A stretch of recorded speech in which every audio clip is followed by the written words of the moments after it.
भारत आप जानते हैं कि हमारा जो डायस्पोरा है, जो भारत के प्रवासी भारतीय हैं, वो मिडिल ईस्ट रीजन में सबसे ज़्यादा हैं। और वो तो एक पीपल टू पीपल कनेक्ट रहता ही है और वहाँ से बड़ा रेमिटेंस भी भारत को आता है, भारत को एक बड़ा लाभ वहाँ से होता है।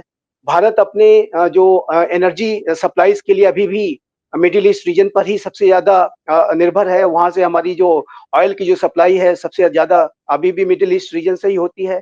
हालाँकि ऑयल सप्लाई के संदर्भ में भारत अपना डाइवर्सिफ़िकेशन कर रहा है और चाहे वो अफ्रीका हो, चाहे वो अब अमेरिका से भी हम तेल का आयात कर रहे हैं और रशिया से तो हमने रशिया यूक्रेन के बाद से सबसे ज़्यादा बड़ी मात्रा में तेल का आयात करना शुरू कर दिया है। रशिया एक टॉप जो ऑयल सप्लायर के तौर पर उभरा है। तो जहाँ तक भारत का एक एनर्जी सप्लाईज़ को इंश्योर करने का प्रश्न है, तो उसमें मिडिल ईस्ट रीजन के जो राष्ट्र हैं, वो सबसे बड़ी अभी भूमिका में है और उस दिशा से भारत के लिए ये जो क्षेत्र है बेहद महत्वपूर्ण है एनर्जी सिक्योरिटी के संदर्भ में। और जैसा कि मैंने कहा कि डायस्पोरिक लिंकेजेस हमारे जो हैं वो भी बहुत ही बड़े हैं और बड़े संख्या में जो लोग हैं भारत के जो लोग हैं वहाँ पे रहते हैं। तीसरा जो भारत का जो सामरिक महत्व है वो भी मिडिल ईस्ट रीजन में बढ़ रहा है। और ये जो मिडिल ईस्ट रीजन के राष्ट्र हैं जैसा कि मैं कह रहा था कि चाहे वो सऊदी अरबिया हो, यूएई हो, इवन कि ईरान और अन्य जो राष्ट्र हैं जीसीसी के जो राष्ट्र हैं वो सभी भारत के साथ अपने संपर्कों को बढ़ाना चाहते हैं। और भारत जो कि विश्व का सबसे बड़ा लोकतांत्रिक राष्ट्र तो है ही, सबसे तेज गति से बढ़ने वाली मेजर इकोनॉमी है। भारत जो अनेक टेक्नोलॉजी के क्षेत्रों में भी डिजिटल डोमेन में और हेल्थ केयर के सेक्टर में, इंजीनियरिंग के सेक्टर में बहुत ही बड़ी शक्ति के तौर पर उभरा है। तो भारत का जो टेक्नोलॉजिकल एक्सपर्टीज़ है, जो नो हाउ है, उसका भी इस्तेमाल ये राष्ट्र करना चाहते हैं और इस वजह से भारत के साथ वो क्लोज़ कोलैबोरेशन चाहते हैं। भारत का जो टैलेंट पूल है, उसका इस्तेमाल वो पहले से ही कर रहे हैं। तो ऐसे में जो मिडिल ईस्ट रीजन के जो राष्ट्र हैं, वो भारत की महत्ता को समझते हैं। और भारत की जहाँ तक मिडिल ईस्ट रीजन की पॉलिसी का प्रश्न है, तो देखिए भारत जहाँ हम जब हम कहते हैं इंडो पैसिफिक रीजन को लेकर के कि इंडिया की जो पॉलिसी है वो एक्ट ईस्ट की पॉलिसी अब बन चुकी है। कभी जो लुक ईस्ट थी, वो अब एक्ट ईस्ट हो चुकी है।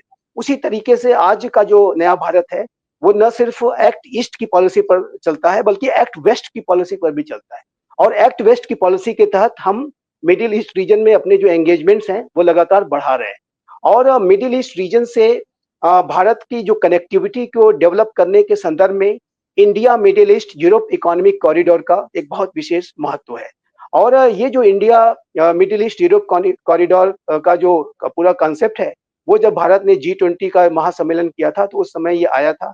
और इसके माध्यम से पूरे भारत को मिडिल ईस्ट रीजन से होते हुए यूरोप तक जोड़ने की योजना है। और अब तो राष्ट्रपति डोनाल्ड ट्रंप ने अपने दूसरे कार्यकाल में इस बात का भी प्रस्ताव रखा है कि ये जो India middle east Europe economic corridor है, उसको अमेरिका तक ले जाया जाए। जो सी केबल्स के माध्यम से जो कनेक्टिविटी है, वो पूरे अमेरिका तक ले जाई जाए। तो ये जो पूरी परियोजना है आईमेक की, ये बेहद महत्वपूर्ण परियोजना है और इस पे अगर कार्य आगे बढ़ता है, तो ये निसंदेह भारत के और मिडिल ईस्ट रीजन के जो अच्छा। संपर्कों को और अधिक बढ़ाएगा और भारत की जो स्ट्रेटेजिक इम्पोर्टेंस को, इकोनॉमिक इम्पोर्टेंस को और अधिक गहरा करेगा। हालाँकि उसमें चैलेंजेस ये आ गए हैं कि हमास ने जब इज़राइल के ऊपर हमला किया, तो जो नॉर्मलाइजेशन की प्रक्रिया चल रही थी, उसको उसमें अब एक गतिरोध आया है। और ये जो नॉर्मलाइजेशन की जो प्रक्रिया है यदि ऑन ट्रैक आती है, तो फिर आईमेक के इनिशिएटिव को भी आगे बढ़ाने में हमें मदद मिलेगी। और ये आतंकी जो संगठन है, चाहे हमास हो, चाहे उसका बैकर ईरान हो, ये नहीं चाहते थे कि इस तरीके का जो एक बड़ा प्रपोजल आगे बढ़े, ताकि और इसके माध्यम से इज़राइल को का किसी तरह से इंटीग्रेशन हो। और जाहिर है कि अनेक उसमें बाधाएँ और चैलेंजेज़ आतंकियों के द्वारा और उसके स्पॉन्सर्स और बैकर्स के द्वारा पेश की जाती रही। तो आईमेक का तो एक इनिशिएटिव। दूसरा एक इनिशिएटिव जो लिया गया, वो है I2U2 का इनिशिएटिव, जिसमें कि Bharat, United states of America, Israel और यूएई शामिल है। और ये जो I2U2 को हम एक मिडिल ईस्ट के क्वाड के तौर पर हम देख रहे हैं। जैसे क्वाड में इंडो पैसिफिक रीजन का जो क्वाड है, जिसमें भारत, अमेरिका, जापान, ऑस्ट्रेलिया है, उसी तरीके से मिडिल ईस्टर्न जो क्वाड है, उसमें भारत, अमेरिका, यूएई और इज़राइल है। और यदि आगे आने वाले समय में फिर से एक नॉर्मलाइजेशन की प्रक्रिया आगे बढ़ती है और इज़राइल के फिर से जो डायलॉग और नेगोशिएशंस यूएई और सऊदी अरेबिया जैसे राष्ट्रों से फिर से शुरू होते हैं, तो I2U2 का इनिशिएटिव भी आगे बढ़ेगा। और मेरा ऐसा हुँ, मानना है कि भारत प्रोएक्टिव तरीके से आज वेस्ट एशिया में भी एंगेज कर रहा है। वेस्ट एशिया के मामलों पर भारत की बहुत ही पैनी नज़र रहती है और वेस्ट एशिया के विषयों के संदर्भ में भारत अपनी लगातार प्रतिक्रियाएँ व्यक्त करता रहा है। वेस्ट एशिया के हुँ, जो मिडिल ईस्ट रीजन है जिसे हम वेस्ट एशिया कह के भी पुकारते हैं। तो ये जो मिडिल ईस्ट रीजन या वेस्ट एशिया है, इसमें भारत की नीतियों में भी परिवर्तन आया है। मैं यहाँ पर इज़राइल और पैलेस्टाइन के संदर्भ में मैं बताना चाहता हूँ आपके दर्शकों को कि पहले की जो सरकारें हुआ करती थी उसमें इज़राइल और पैलेस्टाइन को वो एक तराजू पर तौलने की कोशिश करते थे। जहाँ अगर कोई भारत का नेता इज़राइल की यात्रा करने जा रहा है तो उसी यात्रा के दौरान वो पैलेस्टीन की यात्रा भी कर लेते थे। वो अगर हुँ, जेरूशलम या तेल अवीव की यात्रा पर गए हैं तो फिर वो रामल्ला भी पहुँच जाते थे उसी यात्रा के दौरान। और इसको ऐसे किया हुँ, जाता था कि जैसे कि वो बैलेंस आउट करने की कोशिश की जा रही है, जिसको कि हम कहते थे हाइफ़ेनेशन। इज़राइल और पैलेस्टीन को हाइफ़ेनेट करके हम चलते थे।